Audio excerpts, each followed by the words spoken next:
Katanya si An ni dia ada kelebihan. Tengah duduk bawah minum, kakak aku pun cerita.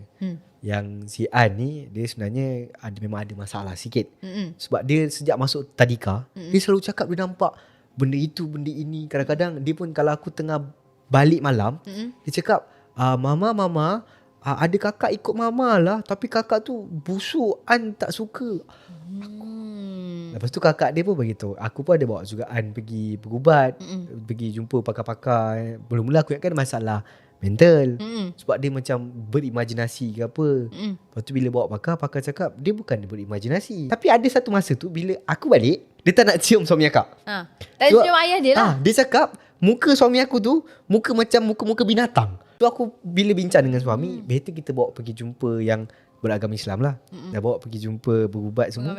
Katanya si An ni dia ada kelebihan, boleh melihat. Memang tapi ada kelebihan. di kala umur sekarang 5 tahun ni. Tapi ustaz tu cakap dia bukan terbuka. Dia macam boleh terbuka. kelebihan dia mungkin diberikan sekarang. Andai kata lepas umur 7 tahun masih lagi, memang perlu ditutup. So, mungkin sekarang dia tak apa-apa. Sebab surrounding dia sekarang, benda tu dah menyukai dia. Mungkin kita tak tahu apa yang dia nampak, yang kita dengan mata kasar tak nampak. Tapi lepas si An ni dah umur 7 tahun, Alhamdulillah, dia tak nampak apa-apa. Dia dah start bergaul macam budak yang normal. Dah tak adalah lukisan-lukisan yang pelik-pelik, semua tak ada.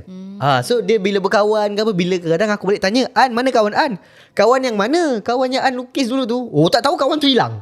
Dah tak nampak dah dia. So aku pun sebagai seorang mak saudara, Alhamdulillah lah.